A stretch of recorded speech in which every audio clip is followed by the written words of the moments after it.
Como el título de uno de los libros de Jorge Ibargüengoitia, empezaríamos diciendo: estas ruinas que ves cobijaron alguna vez lo que sería el más espléndido de los jardines de la Nueva España. Estamos hablando de un lugar conocido como el Pensil Mexicano, 3,000 metros cuadrados, de los cuales 800 eran construcción, el resto huerta y jardines.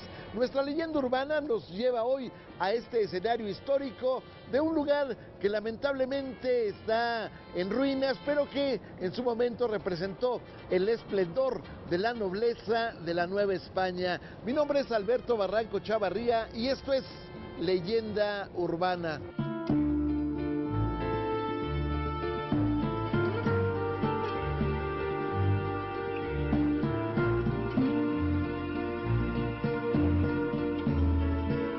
Estoy con la arquitecta María Bustamante Harfuch, arquitecta, además de cronista de la ciudad, miembro de la Asociación de Cronistas de la ciudad. Y hoy le toca al Pensil Mexicano, uno de los jardines barrocos más hermosos de la ciudad y tan abandonado. Y único, ¿no? Y Yo único. creo que ya es, por ahí comentaban que era el único jardín barroco que se conserva realmente en la Ciudad de México, aunque en realidad hay otros también de esa gran antigüedad, como puede ser el Museo de la Casa de la Bola o los de Parque Lira, ¿no? Que también tienen, pues bueno, sí, que eran haciendas y que se permanecieron como jardines, ¿no? Sí, ahora el único pero es que el Pensil Mexicano pues sigue siendo una propiedad privada, lo cual pues nos ha privado mucho de poder entrar y conocerlo y demás. Sí, realmente sí, podría haber sido obtenido por el gobierno. De hecho, sé que en pasadas administraciones se ha querido adquirir, pero no se ha logrado pues que haya una venta adecuada, ¿no? del predio, que sería ideal porque sí se podría convertir en un lugar pues para la cultura, para la difusión, un espacio de esparcimiento en esta serie de colonias que no tienen tantos espacios ni verdes ni públicos como debieran. Entonces sí, sería una joya.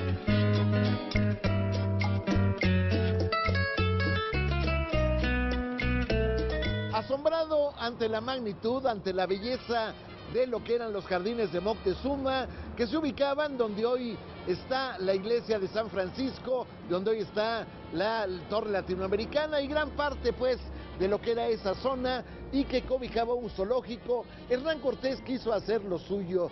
Él había recibido una gran cantidad de terrenos en la zona de San Cosme con extensión a la Tlaxpana. Bueno, pues ahí había creado dos jardines exuberantes que en su momento, bueno, pues fueron el asombro de quienes llegaban a lo que era entonces fuera de la traza de la Nueva España. En ese lugar se construiría justamente el primer leprosario que hubo en la parte posterior a la llegada de los españoles. La tradición, sin embargo, se extendería hasta el siglo XVIII, cuando llegaría realmente el esplendor. A imagen y semejanza de las casonas veraniegas de los nobles de Italia, de los nobles de España, se habían creado una gran cantidad de lugares de recreo para la gente que tenía dinero en ese entonces. Estamos hablando de, bueno, pues lo que llamaban los pensiles. Pensil, la palabra en sí quiere decir jardín, pero en realidad la denominación correcta sería jardín exquisito. Efectivamente, había una gran cantidad de plantas, habría una cantidad de pasto, habría una gran cantidad de andadores para que la gente recorriera en ocasiones en una forma intensa los jardines. Este lugar, el Pensil Mexicano, tenía 3,000 metros cuadrados de extensión, de los cuales 800 eran construcción. Había también una huerta, todavía en remedo de aquello que fue. Hay algunos árboles que dan higos, algunas higueras que se mantienen vivas al paso de los siglos, pero lamentablemente, bueno, pues fue decayendo esta construcción hasta llegar al escenario actual.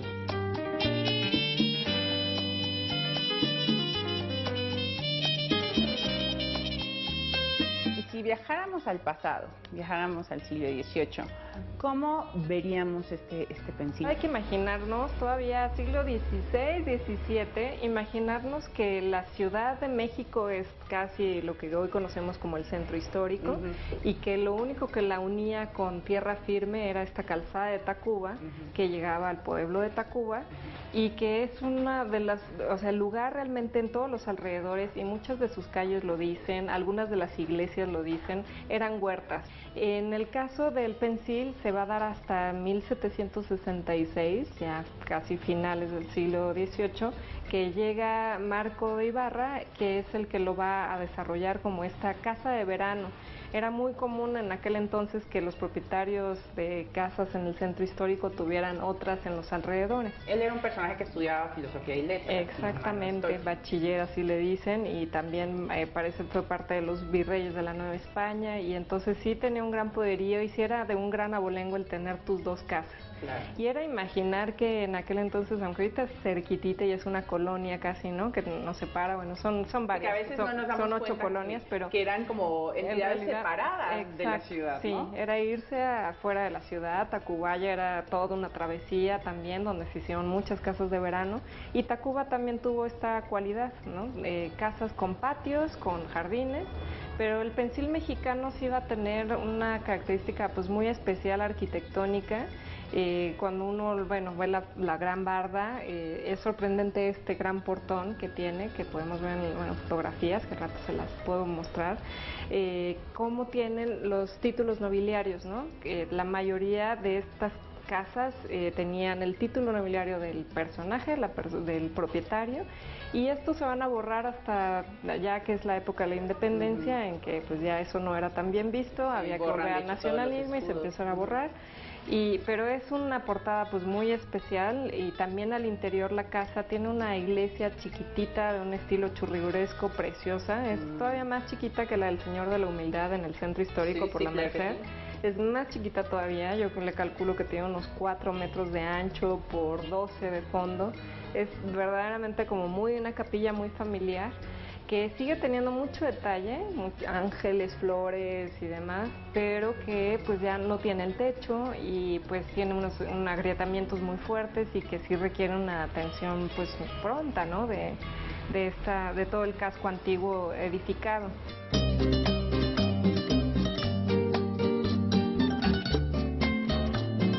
De acuerdo al historiador en arte Manuel Toussaint, este lugar, este paraíso terrenal, lo había construido en el año de 1766 el bachiller en filosofía y cánones, egresado de la Real y Pontificia Universidad de México, que se llamaba Manuel Marco de Ibarra. Este hombre, bueno, pues había convocado realmente al asombro de la gente que llegaba a esta casona por la importancia, por la belleza, finalmente, pues de los jardines exuberantes. ¿Quién dijera que detrás de esta ruina había, si nos remontamos a la imaginación, había andadores que tenían estatuas que habían sido traídas de Europa? ¿Quién diría que ahí había pues un pequeño arroyito que corría y que, bueno, pues posteriormente alimentaba varios pozos? ¿Quién diría también que había toda una serie de alegorías en donde, bueno, pues de pronto una concha de piedra que albergaba un santo, de pronto un nicho, de pronto, bueno, pues la belleza de las flores que habían surgido desde la época prehispánica? Estamos hablando de un lugar que tenía una capilla pequeña, una casa, desde luego una casa de gran belleza, de gran magnitud, pero que finalmente tenía un esplendor que asombró a propios y extraños.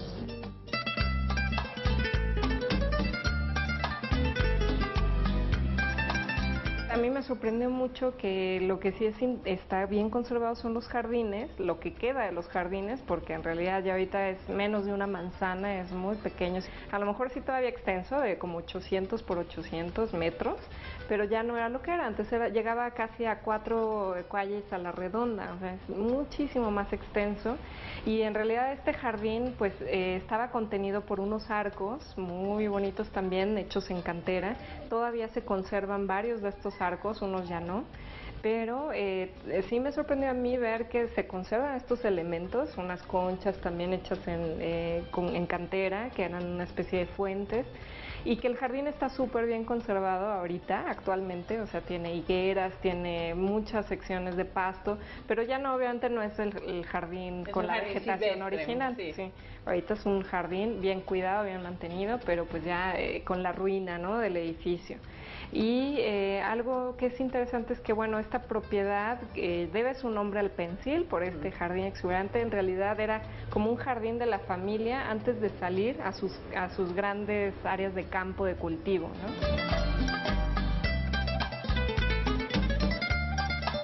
En 1786, 20 años después de construida esta maravilla, bueno, atraído seguramente por los calificativos que corrían por toda la Nueva España, llegaría a pasar unas vacaciones de verano el mismísimo virrey Bernardo de Galvez.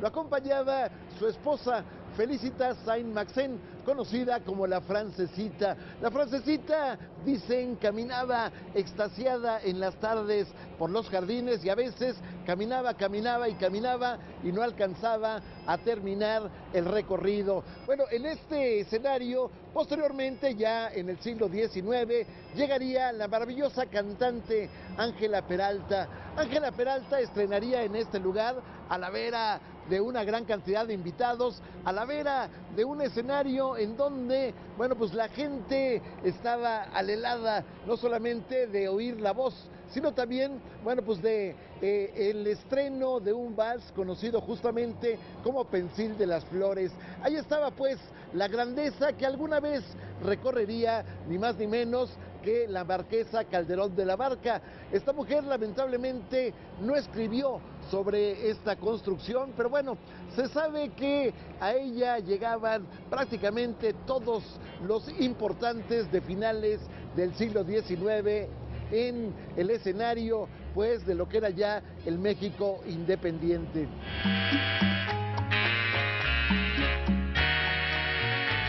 Imaginémonos una escena. ¿Sería la familia que va a visitar en caballos? ¿O cómo sería la escena? Sí, realmente en carretas o en caballos. También la portada tenía ese típico, los aros que se ponen en las fachadas de cantera para poder amarrar al caballo. O también otras en horizontal para poder poner la antorcha o algo para poder iluminar. Y sí, era llegar en caballo o en carreta, carretela les llaman también, y pasar como si fuera una hacienda pequeña, ¿no?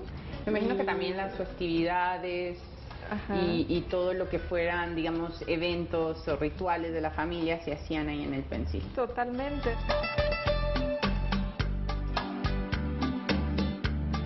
La tradición de las casas de campo fuera de la traza era que se colocara un portón que daba idea de la grandeza de la familia. Al mismo tiempo se colocaba arriba del portón, justamente en el copete, el escudo de armas de la familia. Lamentablemente el escudo de armas de esta casona desapareció ante, bueno, pues una circunstancia. Una vez que México alcanzó la independencia del año de 1821, bueno, pues la gente llegaba a dilapidar en las noches esos escudos que aparentemente eran signo de, pues, vamos a decir, del oprobio español que vulneraba los derechos de los nacionales. Posteriormente hubo otro cambio.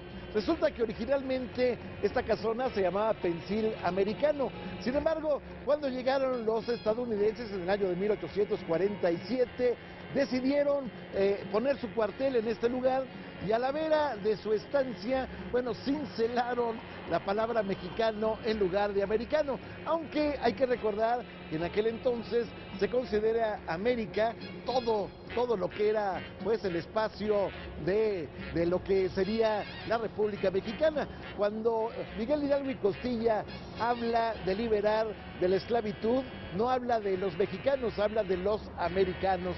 Como quiera que sea, bueno, pues esta casona estuvo durante mucho tiempo en manos de los soldados.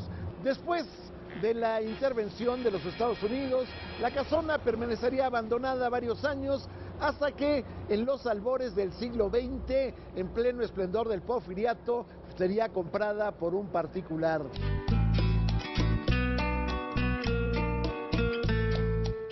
¿Cómo verías que se debería utilizar este pensil hoy en día? Hoy en día yo creo que, como te lo decía hace un momento, es una magnífica oportunidad de que este espacio se volviera un espacio público y cultural. Sí entiendo que tenga propietarios, que tenga varios propietarios, pero es muy difícil que puedan desarrollar algo inmobiliario o de otro tipo porque ya lo lograron, o sea, ya... De hecho, lo están utilizando como bodegas, me parece. Sí, pues abandonado totalmente, realmente. Y bueno, su historia desde el principio del siglo XX lo adquiere un alemán. Ahorita voy a tu pregunta otra vez, pero te voy a platicar por qué. Un embajador alemán, Gaston Gosch-Mack, y él lo va a tener en su propiedad, lo va a mantener bien, en buen estado, hasta que ya un hijo de él en los años 60, 1967, o sea, 200 años después, decide ir vendiendo las partes y fragmentándola, vendiéndola a bodegas, vendiéndola a fábricas que hay en la zona. Ahora ya hay otros nuevos desarrollos inmobiliarios. Se ha ido fragmentando. La parte que queda yo creo que es muy rescatable, muy viable que se integre como al patrimonio pues en general de todos los ciudadanos. Sería lo mejor que podrían hacer, yo desde mi punto de vista, los que son propietarios actualmente de este lugar. Y sí debería de ser un foco principal así de interés para tanto la delegación Miguel Hidalgo, que es su territorio, como para la ciudad, de adquirirlo para un espacio público, cultural y abierto. Entonces sí creo que sería un momento ideal. Además, desde 1932 ya es considerado un monumento histórico del país.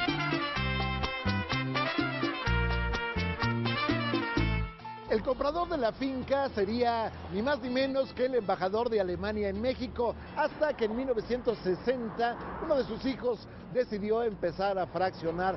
Pero para entonces, cuando se compró la casona, 1906, 1907, ya había una serie de chozas que se habían creado alrededor justamente de lo que era el pensil mexicano. Había una gran cantidad de personas que habían llegado, simplemente se habían asentado en el lugar y habían creado uno de los 14 pueblos que rodeaban a la zona de Tacuba. Estamos hablando de Santa María Magdalena Atolán. Este lugar posteriormente, bueno, se convertiría en parte, en una porción importante de lo que sería el barrio de La Pensil.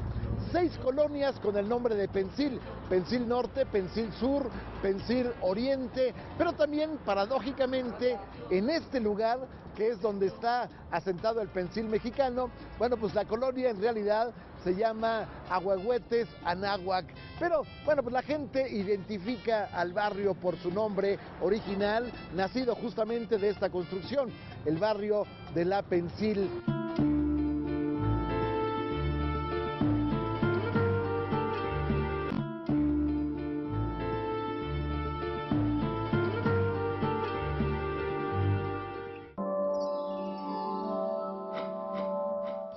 Ya sabes, la nueva revista central del mes de mayo con un nuevo formato, así que no te la pierdas, cómprala en todos los puestos de periódicos, la revista central.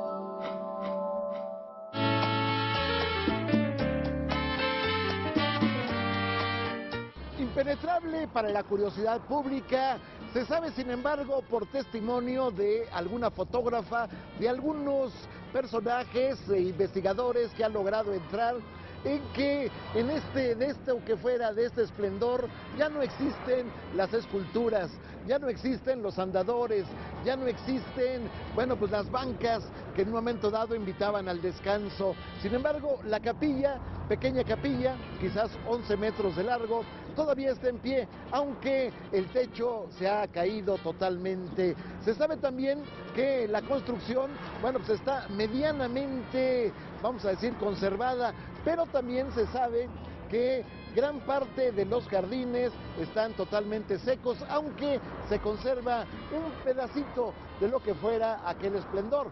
Ahí están las flores, y decíamos también de la huerta, quedan todavía las higueras, que, bueno, pues dicen que todavía dan frutos maravillosos.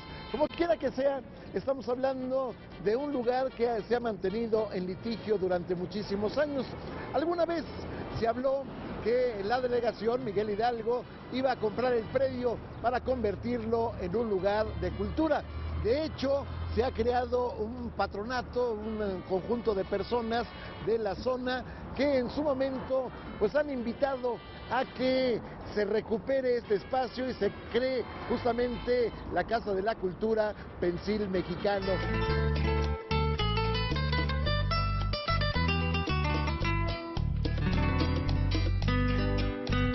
¿Tú qué has podido entrar? ¿Qué está parado? ¿Qué podemos encontrar? ¿Qué pueden ver al interior? Es como una pequeña hacienda con un patio casi de entrada, de acceso. Tiene varios cuartos alrededor, tipo hacienda, ¿no? De estos techos altos, muy grandes salones. Pero sí, como dices, están como bodega o casi abandonados. Y de ahí ya se sale al jardín, este espacio extenso y con la capilla que está en un lado de una especie de corredor y baranda, ¿no? O sea, todavía existe, digamos, el casco. Totalmente. Y no han destruido nada, o sea, sí se podría restaurar de una forma bastante noble, ¿no? Bastante, y de hecho, hasta parte de su encanto es esta ruina que todavía está en pie y que se puede mantener, o sea, casi me imaginarían una restauración así profunda y ya renovada, sino ese encanto que tiene del paso de siglos, ¿no?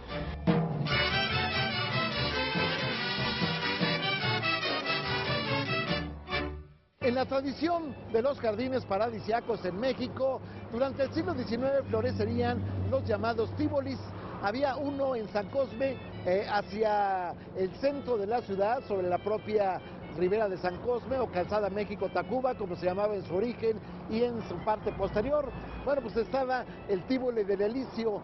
Estos lugares que consideraban, bueno, pues lugares extraordinarios para poder en su momento meterse a un fin de semana a comer, pero sobre todo la gente los ocupaba para cenar. Imagínese usted una casa que estaba en medio de los árboles, imagínese usted una velada a la luz de la luna, imagínese usted una circunstancia en donde, bueno, pues el romanticismo, la serenata, la música se convertía en parte de un escenario maravilloso.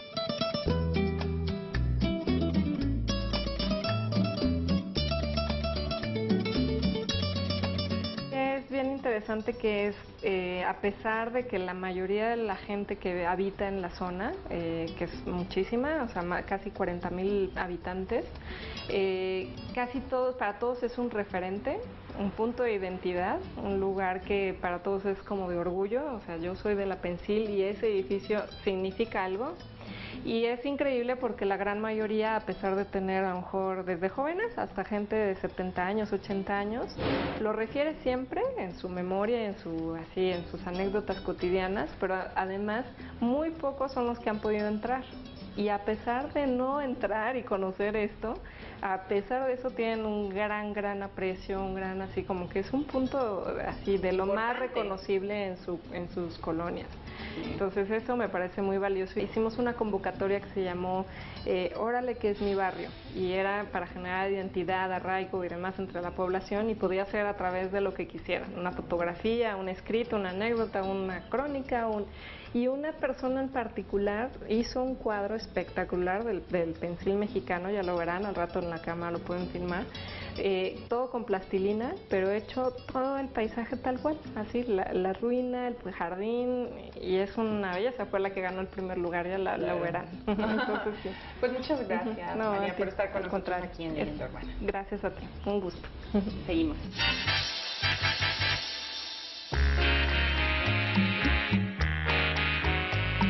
Fraccionados a partir de 1960, parte de los terrenos de lo que era el Pensil mexicano, bueno, pues a sus alrededores llegarían ni más ni menos que bodegas, llegarían pequeños talleres, llegaría pues de pronto una unidad habitacional con el nombre de Vistalagos. Ahí justamente la gente que vive en el lugar puede ver el esplendor de lo que queda de los jardines, a pesar de que no puede entrar, porque hay barras de hierro que lo impiden. Pero finalmente la colonia Pensil mantiene vivas sus tradiciones, aunque decíamos, se trata de un barrio más que de una colonia, colonias son 6.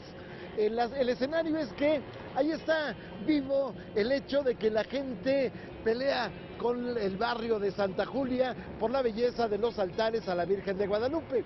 La diferencia es que los del barrio de La Pensil están resguardados por rejas.